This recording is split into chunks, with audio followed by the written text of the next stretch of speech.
I'm thinking like new God of War. Good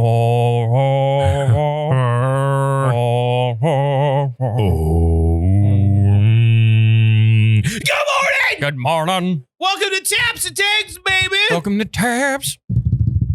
Welcome to Takes. It's stupid. Taps and Takes. It's so stupid, Taps and Taps and Takes! Takes. This is where we talk about all that entertainment, nerd news, and sports news that you are just fiending for. And guess what? We got a heavy plate for you today. A heavy dosage. There's real thickums. So much stuff to go over, man. Oh, yeah. We had Summer Games Fest. We did. Which is kind of weak, to be honest. It was a little. I mean, you know what? I didn't think it was super big. It's low-key Elliott coded, though. All right. Well, we'll get into that. We got a very special review of Predator Killer of Killers. That's right. We're actually going to start off with that. And yes, there will be spoilers, so watch out for that. Also, if you notice, Fast Eddie Edward Rouse, not here. He's so fast. He already did the show and left. Yeah, he did the show and he left. No, Fast Eddie, he's supposed to be coming back next week. He has a ballerina review.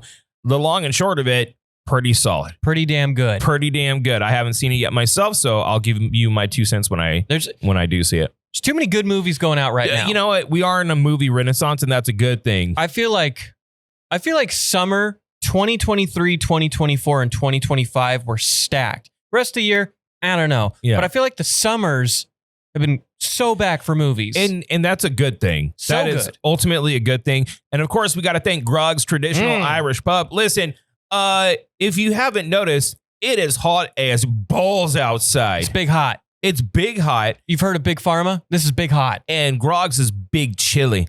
You come in here, sometimes you even need a freaking sweater. Maybe a do-over podcast sweater. What? Like a hoodie with the iron on? Does Sarah have the cry cut working with the iron-ons? Ooh. What? Interesting. Interessante. We'll talk about that. And also, if you want to check out our Twitch channel, twitch.tv/the Do-Over Podcast.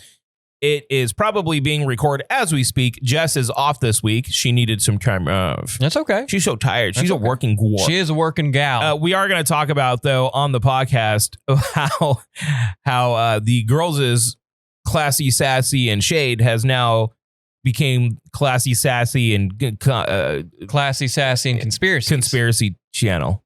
Okay. Yeah. So we'll talk about that. I mean, they're hot topics. They're hot button issues, you know? So, I mean, we were a little kind of political last week. So, I mean, we can dive into the spookier side, though. The freaky naughty side. I don't think our politics last week was that bad because I was just like, hey, man. Freaky naughty. Just be cool. But anyways, with all that being said. With all of it being said. Let's get into it. Want to dive on in? I want to dive on in. Dive on in. Elliot? Yes. Go ahead and get us started. Let's start with the biggest movie, or is it the biggest movie? It was for me. I know Eddie loved Ballerina, and I've heard great things about it. I do want to see it. But for me, the biggest movie release was on Hulu this weekend, and it was Hulu's Predator, Killer of Killers. It is an animated anthology movie that all comes together for grand finale of stories connecting, and it is everything a Predator fan could want and more. It's so good. It's awesome. And it's, and it's not because we have a love of animation that makes it good. It helps for me. I mean, yes, but we are going to get into spoilers. So, hey, York, go ahead and put a spoiler tag right here. Yeah, we got spoilers coming, but here is the rundown. Dan Trachtenberg, the guy who did Prey, which was, and I knew it was going to be great when I saw the trailer and everyone was like, oh, girls are fighting the Predator. But I knew it was going to be good. Prey, exceptional. Yeah, Prey was awesome. The fact that we didn't get that in a theater was kind of such a shame. A shame. It was a shame. And largely, I would feel almost the same way about this, but I kind of understand why they did it this way because this format, it's an anthology movie. So Prey definitely should have been seen on the big screen. Definitely should have been a movie theater. I look at it the same way as kind of like Romulus, Alien Romulus, in the sense of it's connected to the overall like kind of story of Predator. but it's also this beautifully shot, gruesome movie that is just awesome. Well, and it brings you back to what made those franchises so special. This one it went back to the formula. Right. Yeah. This one, I feel like for how gory it was, for how just action-packed it was, this is fine as a streaming thing. Dude, let's go through the setup. Now, there's 3 people that it focuses on and their stories. Right. You got Ursa, daughter of Ainur. Yeah, the shield, Okay. the sword, and the bullet. Then you have the samurai. I forget his name, but dude, she was calling him Weasel. Well, I don't think they gave him a name. I don't know. It was because it was like a silent film for the first part. And see, this is the reason why probably they did it in this format. Is in the second story.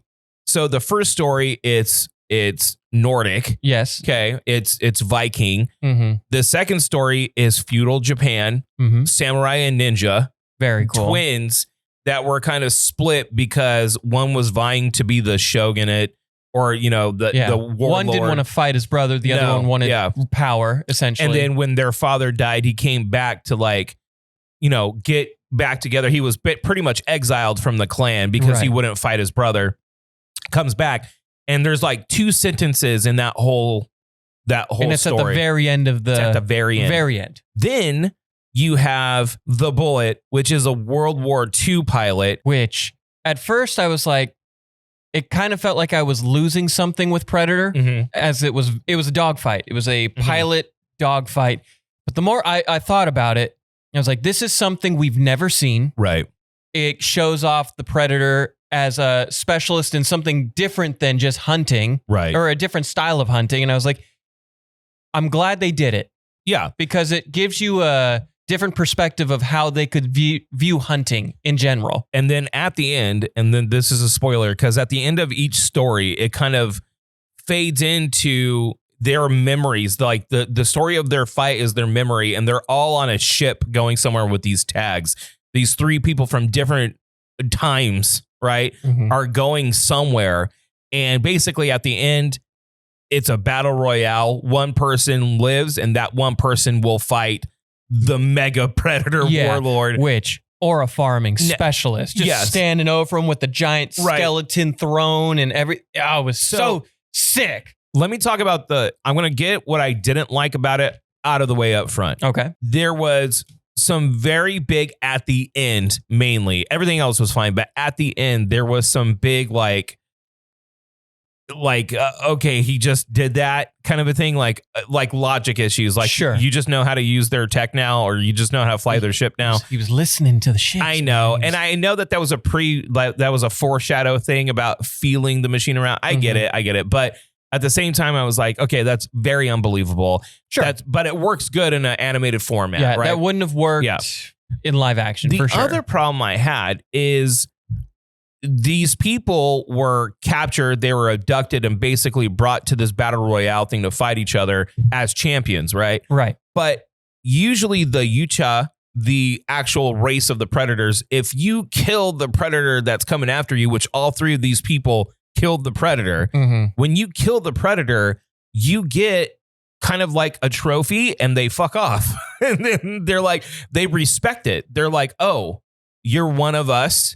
You survived. We respect that. And now I feel like, okay, so wait, they just got him and they're going to pit him against each other. That's the thing about the Predator society that I always liked in the films, is that they respect it if you kill one of their own, because you are so less advanced and less, I guess, physically advanced. So I haven't read any of the comics. I haven't looked deep into the lore of Predator. I'm always excited when I see it, because then it's like peeling back an onion for me. It's like, oh, something new, something exciting. I always felt like, because I always reference Alien vs. Predator, and I know probably it's not related to any of this, but when she killed Alien, or the xenomorph, she got that badge on her, right, in that weapon. Yeah.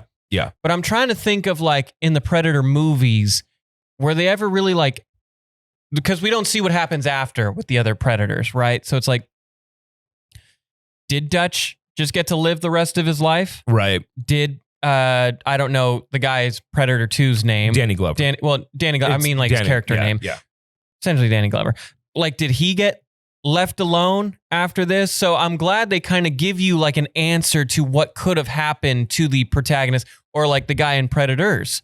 Because he actually, at the end, he just had to keep fighting. Right. Like they show the next batch of Predators coming. He's like, I'm never getting out of this, man. Well, and the question is, what I do like about this film is that each mainline story Predator looks different. Yes. And I'm thinking to myself, what Dan Trachtenberg is doing right now is peeling back, like you said, like an onion, peeling back the layers of the Utah society that, like, if they are a race of people, it makes sense that they would have different figures, different looks. Right. They would look different. They would be different. They Some would be built a little bigger. Yes. They would specialize in different things. Like, this makes sense. So what I do like about what he's doing is he's building out the society because we've only been piecemealed things of the Predator society. Right.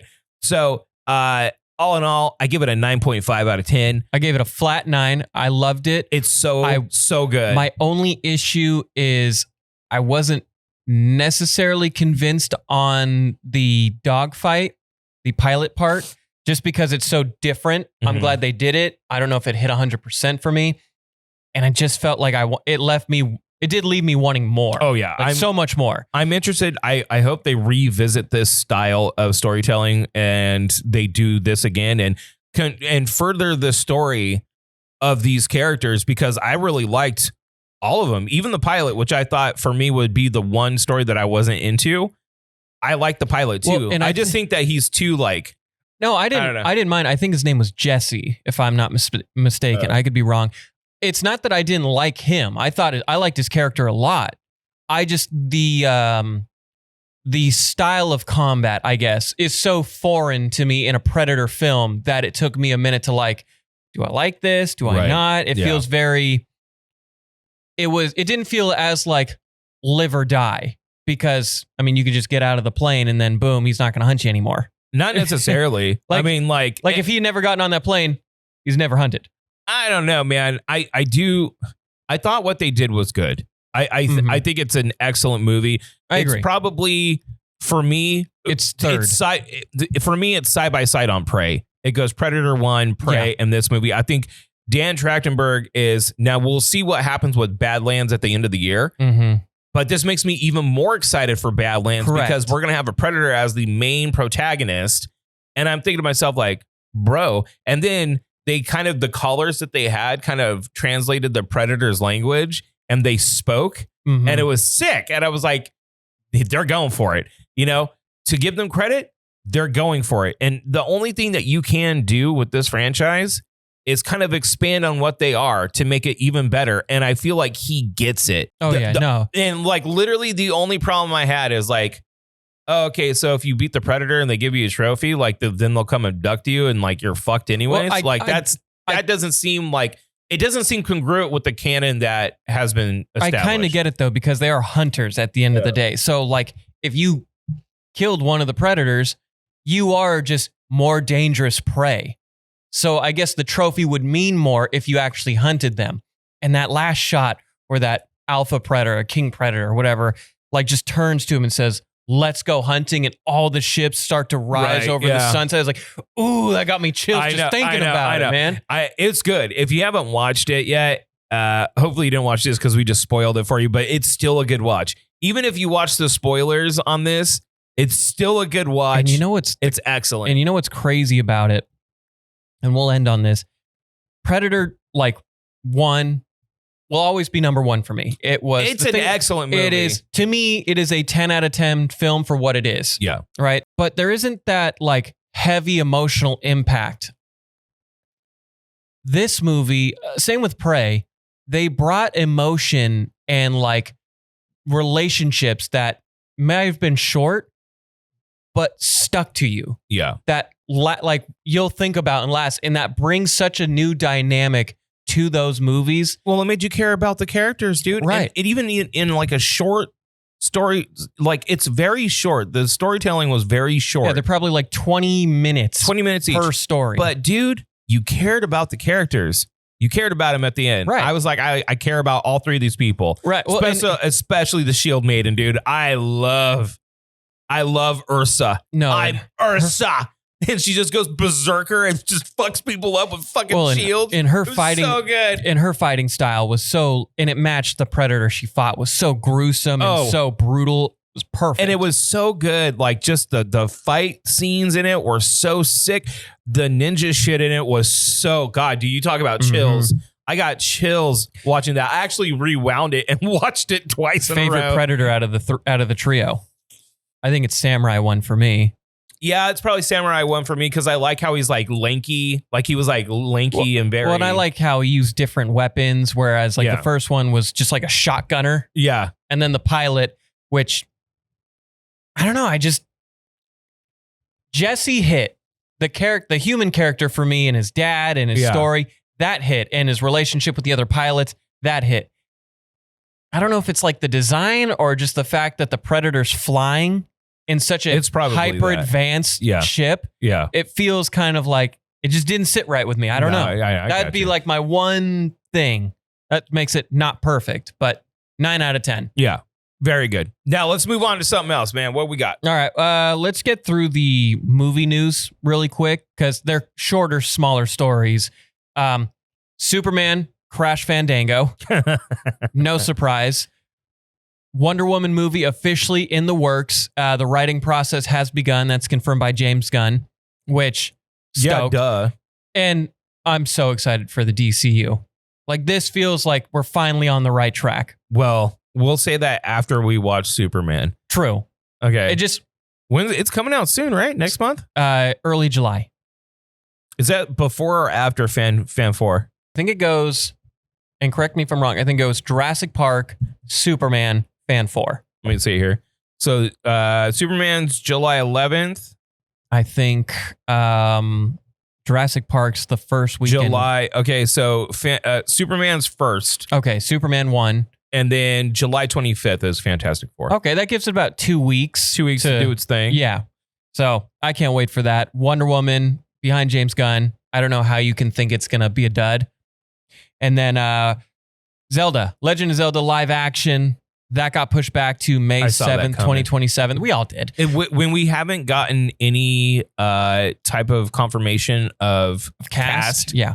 And by this time, I was like, yeah. Here's what I'm going to say. Back. Push it back, whatever. I don't want to hear about this or see a trailer for it until December 2026. You know what got me thinking about this, though? Okay, so May 7th, 2027. It is in Nintendo's wheelhouse to push this back to coincide with another Zelda video game. It would make sense that they would want to release the next Zelda game, like the next mainline title. Mm-hmm. They would want to release that around the time that this is coming out, which tells me that we won't get Zelda on the Switch 2 until 2027. Probably like March of 2027, if I had to guess. It's fine. I mean, Breath of the Wild and Tears of the Kingdom. Tears of the Kingdom came out 2 years ago, 3 years ago?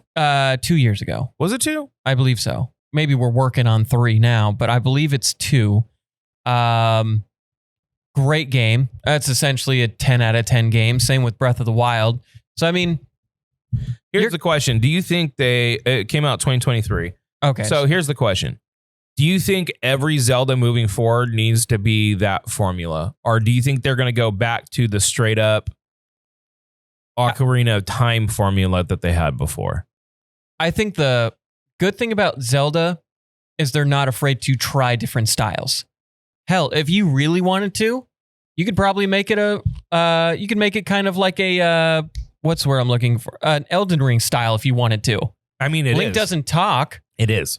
But I mean, you could just make it just no direction other than like save Zelda. It kind of is. Yeah, and then you just make the bosses harder, and you could just make it a Souls-like. You could make it a Souls-like game if you really wanted to. Could you imagine having a Souls-like Zelda? And what would be cool though, dude, people would lose their shit. They'd be so mad. Maybe. They would. Not everything needs to be a Souls-like, man. No, I think, but Zelda's combat, I could see being, if you turned it into like a Souls-like, I could see it being a little bit cooler. But just the combat, though. I'll just say it like this. it would give players a way to customize Link builds. You could focus on his archery. You could focus on his gadgets. You could focus on just straight up sword. Like, hey, come at me, Ganon. Right. Come at me, bro. Yeah. Like, you could make it a way that you could really customize the combat. And that could be cool. I just think that not everything needs to be a Souls-like. I agree. And, there are good ones, Lies of P, and then there's some bad ones that, and it is such a huge subgenre now of action game that I don't want it to get saturated, and to take something like Beloved, like the Zelda formula, which already got mixed up really big with Breath of the Wild. I mean, that was a stark difference. You could even, if you wanted to, you could probably make it an RPG. Yeah. I don't know. I'm just interested in what they're going to be doing with the power. I got a couple things real quick. Okay. WWDC came out. Okay. That's Apple being Apple, baby. That's them saying, guess what? We got big things in the works. Liquid glass. Okay. Liquid glass, Elliot. Okay.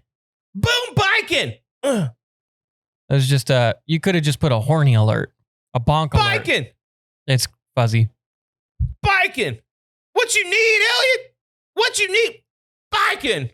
I think you're liking that biking. So I downloaded the developer preview on my Mac, on my phone, which is risky, and my iPad. And they're trying so hard to turn the iPad into like a Mac OS operating system, right, without just making it Mac OS. Right. And I don't know why. I don't know if they just don't want the iPad eating up their Mac sales. Probably. And that's why. You got to make everything uniquely different so everybody has something else to buy. If you give me a 16-inch super powered iPad Pro that basically has Mac OS, that has a touchscreen and works like a Mac, it's done. Exactly. Bro, it's done. So why would they do? That's the only machine you would need. Right. Period. But that's why they don't want to do it. So you have to buy a Mac. Anyways, I'll give you updates on my biking. Boom! As we go. Biking. He's liking to biking. So what else you got? All right. Okay. Drew. Okay. Hang on. All Drew right. going in Friday was like, dude, you better watch this. I'm going to send you the link of my favorite YouTuber. Maximilian dude, shout out. Giving him smooches on the screen. You like Rad Brad. We can all have our likes. Dude, Rad Brad's go. We all have our likes. Yeah. Okay. Anyway, and he's like, you got to watch this. Second you get home, watch it. Like I have a shot of that when Love Island's going on, which we're going to talk about that on the pod. I've been broken. It's so good. You're broken. No, it's not. It's good. It's not. No, it is. It's not. No, I mean, there's a few people that are like, why are you here? But there are some people that are just good television and they actually have good stories behind them. You're like, why are you a good guy in person? Doesn't make sense. But Ace is that guy. So is Taylor. Or put the eyes of disappointment on my face. Anyway, I looked over some of the stuff that got announced. Not a whole lot for me, but there are some things that feel very specific toward me. So I'm into that. Let's start with the biggest teaser, the biggest trailer I would say is Resident Evil 9, Resident Evil Requiem. If you love horror games and horror survival games, you're eating good because you got Silent Hills coming back. You got Resident Evil 9 back in Nuketown, Raccoon City. So you just know the body horror on that's going to be awesome. I can't wait. Resident Evil 7 was fantastic. The remakes have been great. 3, it was good, but it was way too short. Yeah. But this looks fantastic. I can't wait. I wonder if they're going to bring Leon back in. That's what a lot of people are asking, if Leon's going to come all geatted out with his big old chunky butt. Big old chunky ass. With his big old chunky ass. I wouldn't be upset. Leon's the GOAT. All right. I got thoughts. All right. I got thoughts. All right. The biggest news by far was actually not even in the Summer Games Fest. Although Resident Evil is huge. It is. That's a big announcement. It was Tokon Fighting Souls, the Marvel 4v4 tag fighter. Now, let me explain why this is a big deal. And you may not appreciate this if you don't know like the arcade history of the Marvel versus Capcom games. They are iconic. the idea of Marvel tag fighting has, and for most people will always be, Marvel versus Capcom. Correct. And these were gigantic competitive games.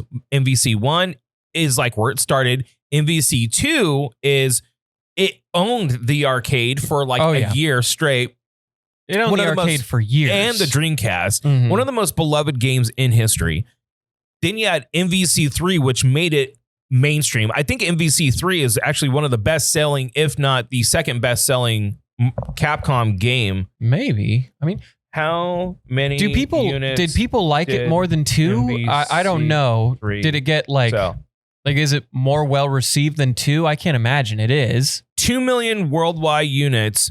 MVC 3 Ultimate, the re-release, 5.5 million. Damn. There was different iterations of this game. So I think they sold about 10 million copies worldwide. Altogether. All right. And this is when it was in the PS4 era where MVC 3 was a huge competitive fighting game. Huge. Then MVCI came out, which is lauded as one of the worst games to ever come out of Capcom. Right. So Marvel versus Capcom Infinite got kind of stuck in the Marvel MCU thing where they're like, okay, we're not going to put X-Men characters in it because we don't have the rights to them with the movies. And they made it kind of very MCU-y. The art was lackluster. And a lot of the beloved characters in Marvel vs. Capcom are the X-Men characters, right? Right. I mean, that's a big chunk of your roster gone. Yeah. People have been wanting an announcement for MVC4, especially now that they own the rights again to the Fantastic Four and the X-Men. They've been begging for an announcement of MVC4. And it's like, keep the hope alive. It's happening. It's around the corner. Then Arc System Works, who does Guilty Gear. Right. Boom, biking. Okay. They come out with this announcement about a 4v4 Marvel only. It's only Marvel characters, tag fighter that has the same kind of feeling of soul that MVC has. So everyone was like trying to figure out like, where's Capcom, dude? Like there's obviously people that, I mean, if you go and look at the reaction videos, how many times that this trailer has been viewed, millions upon millions upon millions upon millions of views. Like there's clearly people that want it. Oh yeah. So it's like, dude, where the hell? And like, what are they working on to miss such an easy layup? And like Marvel straight up went to Arc System Works. Like, would you guys be interested in doing this? And they, the cool thing about this though, is that they are leaning in to the whole Japanese side of it. Like the Arc System Works guy, the designers came up with their, like what they felt like Marvel would want to see, you know, how they look wise. Right. Like, and they were not happy. They're like, why don't you do what Arc System Works would want to do? And they heavily leaned into like Japanese mecha for Iron Man. Yeah, no, Iron Man, like, arguably, I'd say Iron Man and Ghost Rider were two that stood out to me and like looking awesome. And it's just, they're really leaning into the Japanese influence, but from the name and the mechanics, it looks so good. This is the clear standout winner of this show. Yeah. I would also say Xbox had a pretty good weekend. Xbox announced the Xbox ROG handheld. That looks powerful. That looks fun. And also, if it is Steam compatible. I guess my question is like, this isn't the handheld they were working on, right? I mean, it's the only one I know of. It's like they have the ROG handheld and then they have like the S version, the not so powerful one. Yeah. If you can connect Steam to it, which I believe they said you could, I mean, you can get PlayStation games on that now. Yeah, it's just so it's just right. Yeah. So I mean, I think that's cool, and I also think it should light a fire under Nintendo's behind, because you got to start bringing some stuff now.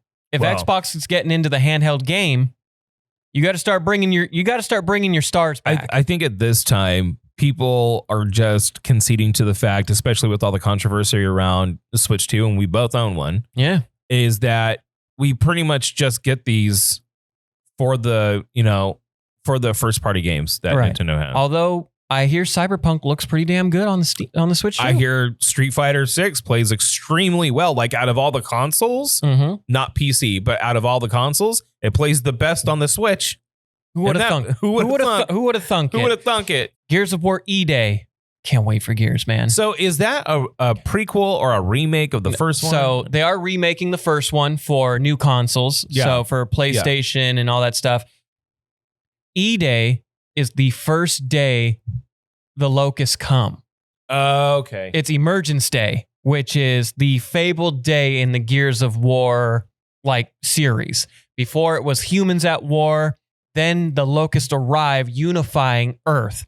So you'll get like young Marcus back, young Dom probably. Actually, I don't know if they knew Dom, so it's probably a different crew. It's probably just Marcus and Dom, and then like maybe Cole and Baird.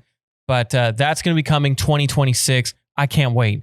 Gears, I thought Gears 4 was good. Not great compared to Gears 3. I haven't played any Gears of War since the first one. Oh, Gears 2 and 3. Gears 1 through 3 I thought was an almost perfect trilogy of video games. Mm-hmm. Gears 4, I had, like, you get it. A great moneymaker. You got to find the next generation. 4 was good. 5, it didn't need to be an open world side quest game, but they made it that way, and that's why it didn't do so hot. But I can't wait for E-Day. Yeah. And if they can get enough people behind this, push Dave Bautista and push this damn movie out. Make this happen. It's the easiest slam dunk ever. Bautista's a great actor. He wants to do it. You got Terry Crews. He could do Coltrane if you wanted. It writes itself. I don't know if enough people... You can have a concept that not a lot of people know about, but we'll go and see if it looks like a good movie. And maybe Gears of War is that as an action movie. I just don't feel like it has the broad enough appeal. It feels late. I don't know. But if E-Day's a huge success, and it brings people back to the genre and back to the world, Dave Bautista's been campaigning I'm telling you. Which he would be the obvious choice. Yeah. But Elden Ring, that's a movie that could have a wide appeal. Yeah, because it's hot right now. It's not just because of how it looks, like what it is, the dark fantasy kind of crazy, weird, but if done well, that could... Gears of War to me just seems like almost like if not done well, it's going to be another Halo problem where it's like a cheese dick. Maybe. And, you know... We don't want to talk about the Halo show from the boys and gals at Groggs because they have strong feelings and opinions about that. Speaking of cheesy, Persona 4 remake, we all knew it was coming. Persona 5 Royal blew up. Persona 3 Reload. Why does everyone love Persona so much? Like, I don't want to play a video game where I have to go do homework and like fucking go to school. No, it can be tedious at times. At times, it's the whole fucking game. Well, it's a dungeon crawler. Well, dungeon crawlers are tedious games. Great music, for starters. Excellent vibes and styles. And I think people like you know what it is? I know what it is. People like the waifu simulators. People like it, man. People like the relationship building parts of video games, man. I don't get it. It's not my favorite part. It can be tedious and also just go get a relationship in real life. Well, also relationships are such a big part of that game, so you have to build them up to get more powerful personas, and so like you have to do the stuff in order to build the relationship. I roll, Elliot. I roll. I remember everyone was blown up so hard in Persona 5, and I finally caved in. I was like, all right, everyone is talking about how excellent and perfect this game is. I went and bought it. I played it for like 4 hours. I'm like, this is fucking lame, and I turned that shit off. I beat it. It was fun. I enjoyed it. No thanks. Like the art style is beautiful. The music's fantastic. And, you know, although the game can be repetitive and so it can feel like it drags on at times, I think it's, if you're interested in JRPGs, it's the easiest one to get into. All right. What else we got? One thing, Invincible fans be eating good in the last couple of years. Another tag fighter, dude. Tag fighters are coming on the comeback, dude. You got 2XKO from Riot. You have the Invincible tag fighter. Invincible versus which 3v3. Looked tight. I thought it looked good. It's not the open world Invincible game we were all kind of hoping for, but that would be so hard to do. And I don't think it doesn't seem as polished and like the same type as the Arxis Tag Fighter. Mhm. The Arxis Tag Fighters looks like it's been in development for like at least 5 or 6 years. Yeah. So, but this looks like more of like KI meets Mortal Kombat. It's very kind of Dragon Ball Fighter Z. I would say 3v3. You've got flying characters and heavy hitter, I guess. and then you've got, you have your Rexplodes, you have your Adam Eves, Right. So I mean, I just want to see the release of Battle Beast though. Yeah. Bro's gonna be a menace. A menace. He's gonna be a menace. Or he's like- gonna be the most toxic video game character for 2026. Thrag. Oh yeah, It's Thrag. It's like you can't have anyone else. It's just Thrag. it's just Thrag. It's just yeah, Thrag. dude. And plus, you got the announcement a while ago that Invincible Season 4 coming out 2026. So Invincible fans, Eating good. eating good. All right. What else we got? My last video game story. We didn't even talk about the video game movie story. Well, that this I had. is what I had James Bond, the James Bond video game. It looks like Hitman. Yeah. But it looks fun. James Bond video games, a lot of people poo-poo on them. They're kind of fun. Because it doesn't live up to GoldenEye. And we all have so many good memories of multiplayer early days If you've never... in Bond. True. GoldenEye is iconic, 10 out of 10. If you got the luxury of playing Everything or Nothing, the James Bond game, I think back on the original Xbox, that game is so James Bond peak. It's still got Pierce. Oh, does it? If you do things the stylish way, you get James Bond like points, So there's like one part where Jaws is driving like an 18-wheeler and you get like the souped up motorcycle. It's got like flamethrowers on the back, on the sides. You got you have to slide under them as it explodes and it goes the whole like and there's one mission where you're literally just free falling, shooting like rockets and machine guns at people. I mean, like, It's sick. That's tight. But I just think that it was such a big, like, it was such a big deal. Like, GoldenEye was such a big deal. I would like to see, and I think they are working on a GoldenEye remake to like make it more modern, right? Because it would, dude, it's like, it was the first like real, I would say, like couch multiplayer split screen thing, and then Halo came around and kind of took that title. But like James Bond walked so Slowly. Halo could run. You know what I mean? Absolutely. So I don't know. And let's end on the Mortal Kombat. Yeah, we got story. to. Mortal Kombat 2, early reviews, early screenings. People are standing up, cheering, and applauding. Quote, as if it was Avengers Endgame. Okay. The fatalities are great. The twist and the quote unquote character deaths are crazy. So there's only one issue. Bland MC. Yeah, can we get rid of the dude that was the protagonist in the first one? The guy with like the shirt? That was his special golden power. shirt. It was the shirt. He wasn't needed. See, this is when I say, like, if you do video game adaptations correctly, and it was fine. It was like a 6 out of 10 movie. It was was closer to fine. 5. I would say it was a 6 out of 10. It was a fine movie. My problem, okay, my main issue is that they spent so much time trying to explain while regular humans had superpowers, like with and all the Kano things.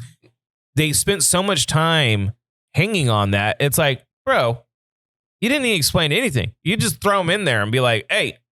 Demons are attacking. Yeah. And you know what? Oh, and you're related to Scorpion. Who? Don't worry about it. And honestly, it could have just been Scorpion. It should have just been Scorpion. Like, it could have just been Scorpion. It should have just been Scorpion. I do think it was cool how they handled Sub-Zero as if he was like this monster in like a horror movie. Like, dude, that was pretty sick. He was, though. Like, he was a menace. Yeah. He was running on demon time. No. That was pretty Jax, tight. hey, buddy, you're done. Yeah, no. That was pretty sick. Yeah. Right. I mean, and even like the opening fight with Scorpion and his like clan, that was sick. And when he comes back, it's like the spirit of vengeance was cool, but it's like, it gets ruined when a bland character is the focal point of the entire story. With the golden shirt. With bland powers. With golden shirt. When you have Liu Kang right there. Yeah. And you're like, he's side guy now. What do you mean he's side guy now? No thanks. He's the guy. So yeah. No. The problem I have with Mortal Kombat 2, we'll end on this, it's giving me hope. Yeah, when you hear things like this. Because like Mortal Kombat 1, I was fine with being like, okay, they tried, it failed, move on. Right. Or just focus, stay in your lane in a sense with video games. Now, I'm hearing all this great stuff, and we got Luke Cage coming back, and it's like, damn it, I'm going to watch this. Of course. I'm going to watch Dude, this we're now. going to watch it.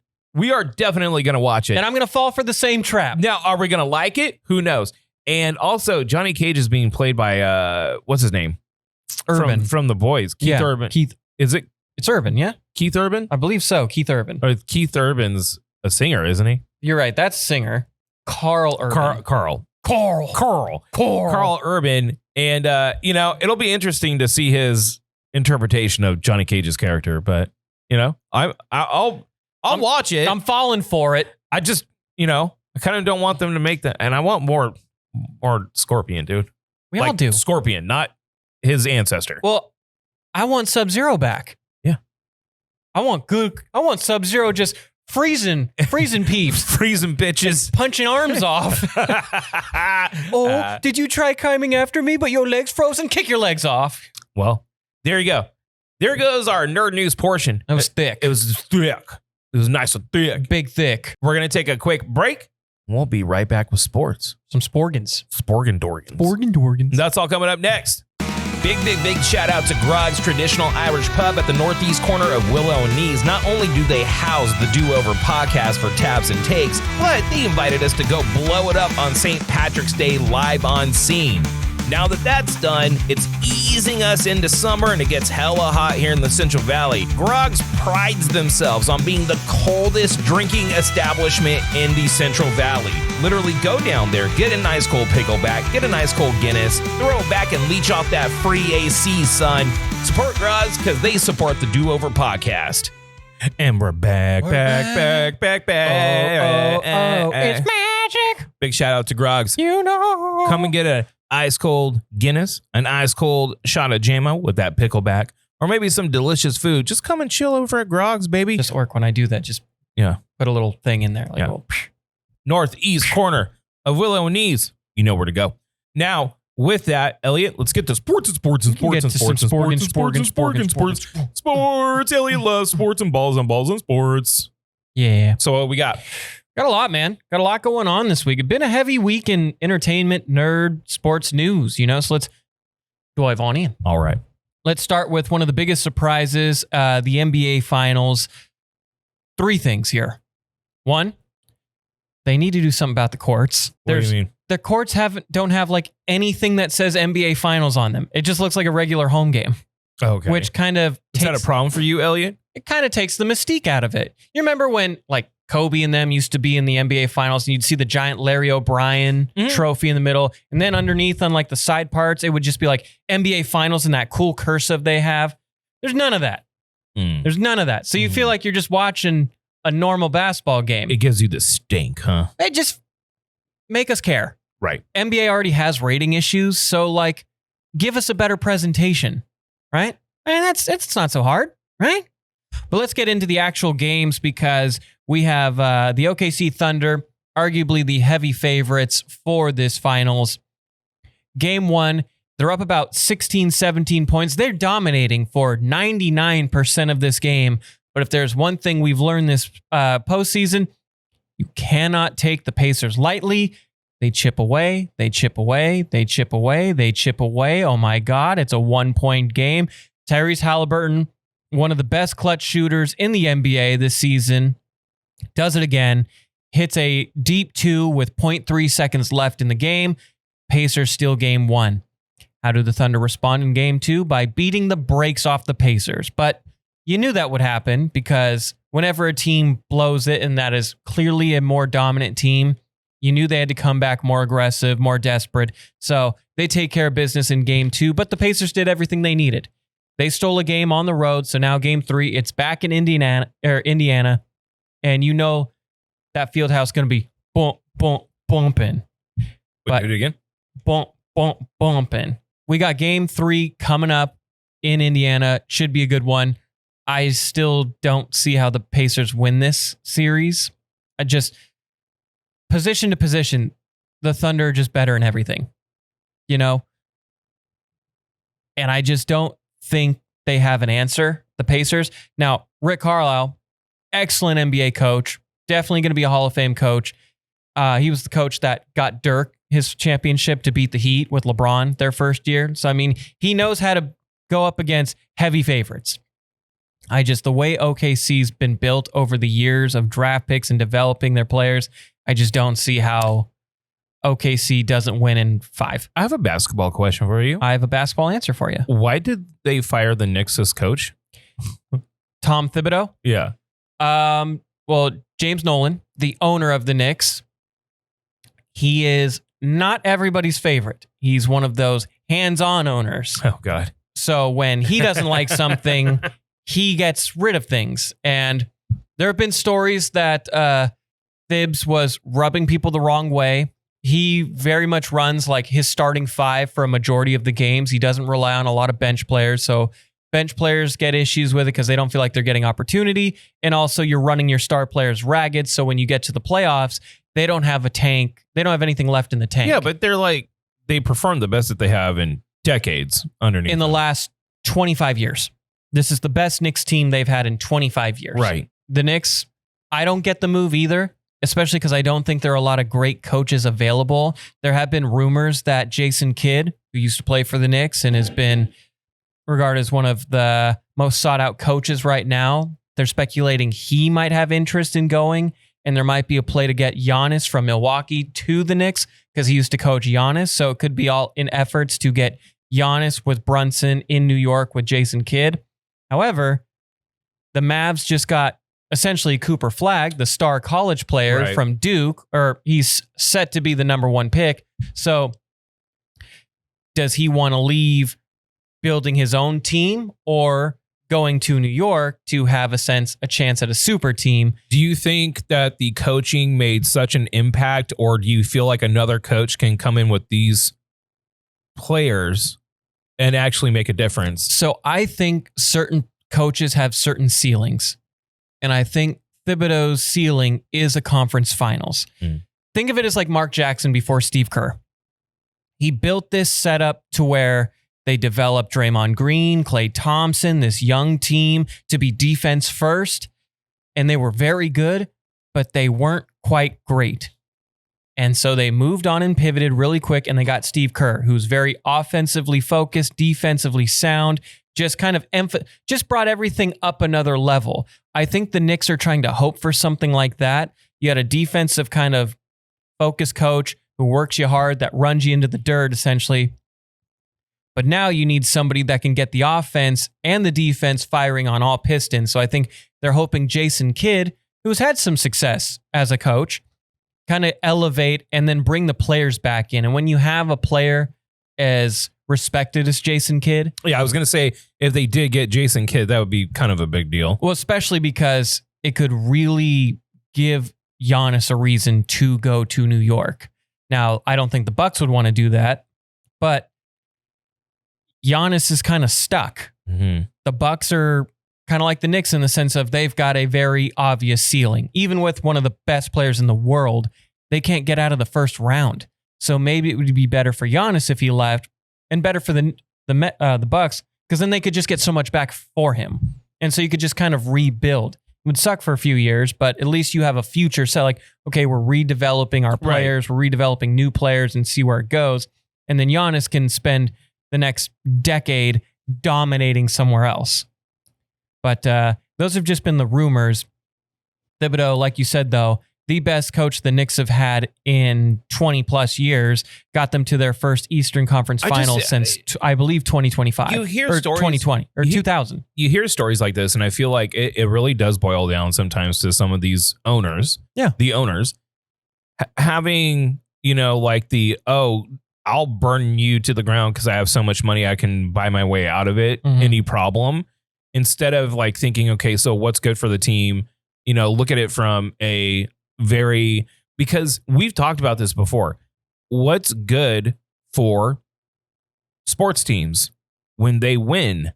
Okay. And if they're winning, even if you hate the coach, that's good for your brand because the more you win, the more merch you sell, the more people that show up to the games because people support winning teams. So if like you're winning, dude, why would you get rid of someone that is developing this team and obviously doing a good job, regardless if you like them or not? Well, it doesn't make any sense. Yeah. And I mean, my thing is, I just don't see a lot of great coaches available. So, I mean, there aren't that many Hall of Fame coaches you could look around and find, you know, and a lot of these coaches that are great, they're comfortable in their positions right now. Right. You know, Steve Kerr's not going to leave the Warriors anytime soon. You know, Ime Udoka isn't going to leave the Rockets because he's building his own team. And the Rockets, though they had a disappointing postseason this year, they're only going to get better because they're so young. Right. And then you've got like Rick Carlisle, who developed this Pacers team, who these Pacers in the last 2 years have been to 2 Eastern Conference finals and now the NBA finals. So like he's not going anywhere. Eric Spoelstra's not going to leave the Heat. So you don't really have a lot of options where it comes to like Hall of Fame coaches. Now you could make a shot for Jason Kidd because players love him. You could have the chance of maybe him linking back up with Giannis for a mega trade, but there's just not a lot of great coaches out there. And Tibbs, for his faults, still gets pretty damn good results. And it makes your team relevant. And if there's one thing the Knicks need is relevancy. Because for the last 20 years, they've been dog terrible. Shit. Yeah. I mean, they had one good year with Carmelo. And I mean, he was your only star for 12 plus years. So, I mean, like, you kind of need this. But we'll see where they go. Let's go into hockey. Because Game 1 and Game 2 of the Stanley Cup Finals were 2 of the most exciting and incredible games ever. I like it when teams want to win, Elliot. 2 overtime games in Game 1 and 2. Oilers steal Game 1 in a 4-3 win in overtime. Panthers come right back Game 2 in a 6-5 overtime game. It's a high-scoring game. Awesome games. Then we go to Game 3 in Florida, and the Panthers maul the Oilers 6-1 at home. Yeah, that's bad. Beat down. That's bad. An absolute beat down. And this is why I can't bet hockey. Because I told myself in my head, it's like, okay, there's been 2 huge over games, right? Right. First one, 7 goals. Second one, 11 goals. Like, what are we talking about here? There's no way there's going to be more than 7 goals this time. So I was telling myself, I'm going to bet the under. Oh, God. But I told myself, don't bet this game and watch what happens. 7 goals, over hits. Yeah. I'm an idiot, and I'm glad I didn't bet it. Instead, I lost a parlay in baseball. That I definitely didn't bet. Yeah, because we don't bet in California. Definitely didn't do that. What's up with this WWE news? WWE? Well, okay, wait, hold on. I mean, I typed this up because this is Fast Eddie's realm. Yes. And so I typed it up, and, you know, they're running with the John Cena heel run. Yeah. He beat Cody Rhodes this past weekend, or in their latest pay-per-view. And then R-Truth comes out after he was released from the WWE, comes out and attacks John Cena, letting people know you can't handle the truth, dog. And R-Truth is just one of those like fun star. He's not like, he's never been a championship guy. He's been a tag team. He's been a goofball, but fans love R-Truth. And he's kind of cool. I got to agree. When he first kind of cool. He was one of those guys that when he would come out for his music, for like his music intro or his intro music, he would come out through the stands. Oh, would he? And he would like sing with the fans. So I've always liked that. He's a fan. He's a crowd pleaser. So he comes back, and so he seems to be like the next guy. They're also teasing CM Punk in John Cena's like heel run. So we'll see where that goes. CM Punk, a good option to potentially retire him. Like Eddie said, they'll probably just stick with The Rock, the final boss, even though he's retired. I don't know what they're doing. Yeah. But I put this in because this was as of last night. Monday Night Raw goes on. And Gunther, the former world heavyweight champion who lost his championship to Jey Uso at WrestleMania. Wait. You counter. Yeah. Well, unfortunately for the Yeet boys, Eddie, put a sad Eddie face. I don't know if we can afford that, but put a sad Eddie face. Don't know if we can afford it. Yeah. I don't know if we have the resources, but if we do, sad Eddie face. Right there. Yeah. He got choked out by Gunther. Gunther takes back his world championship, and the Jey Uso fans are sad. And the Gunther fans are probably happy. I don't know. Gunther looks goofy to me. Yeah. And I think Gunther's a tough name to sell. I don't know anything about any of these people. Yeah. I mean, it's like at all. They had Money in the Bank, and Money in the Bank's always a good pay-per-view because you got giant ladder matches. Yeah. So that's always going to be a good spectacle. But Gunther on Monday Night Raw, I don't know why they didn't have him take the title at the pay-per-view, but I don't mind when titles get swapped around because it reminds you of like early 2000s when any Raw, anything could happen. Right. So I don't mind that, but it just, I'm sorry, Jey Uso, he felt the yeet. I think there's a pill for that. And now finally, let's end on the NFL because the NFL, we are itching closer and closer. This is a big story. But you called it, yeah. It was breaking news, grass is green kind of thing, you know? Aaron Rodgers, after making the Steelers wait for what felt like an eternity, signs right before mandatory camp. He's there now with the Steelers, 1-year deal. I believe it's $13 million, $10 million guaranteed. The Steelers are in quarterback purgatory. They have been since Ben Roethlisberger retired. Yeah. And even his last couple of years, he was clearly not the Ben Roethlisberger they remember. Here's what's going to happen. Two things. There's two outcomes for the Steelers. It's the same of what they've been getting forever with Mike Tomlin. 10 wins, gives you some sort of hope, but not really. They get the wild card, and then they lose opening round of the wild card to a much better team, right? Mm-hmm. And the funnier outcome, and probably the more realistic outcome, is Aaron Rodgers, the quarterback that beat the Steelers to win his first Super Bowl, is also the quarterback that gives Mike Tomlin his first losing record, which is probably more likely and way funnier. I would also say it would be kind of great if they actually went all the way. Like if he beat them to get a Super Bowl, but then he gave them a title. I kind of like that story too. I like that story. I kind of like that story. And then he needs to immediately retire. Like if that is what happens, it's time to stop, bro. Well, you're done. It's this. There's never, if Aaron Rodgers did that, it would be one of the most perfect ways to end a career ever. Yeah. Full circle. Yeah. Total full circle. It's much like what our boy, the greatest of all time. Who's the greatest of all time, Elliot? Is it Tom? You saying Tom? Are you saying Brock? I don't know. Tom Brady. Well, I know it's Tom Brady. I don't know if you were going to try and troll me or something. No. Tom Brady left the Patriots. Mm-hmm. Then he went to Tampa Bay. Won a Super Bowl. First year out. Mm-hmm. Stop. Like, that's when you stop. That's when you stop. But You're done. Psycho. He was like, no, I have to keep playing. And then he left, and then he came back. And then he divorced. And then he's like, I need to play. And then he left, and then he came back, and then he left again. Yeah. I mean, or like Peyton Manning. And he was bad that year. He was broken as a human being. They had Brock Osweiler playing, and he was terrible. But he got to play in one Super Bowl. His defense was literally historic. And then he got to retire. And that's how you should want to go.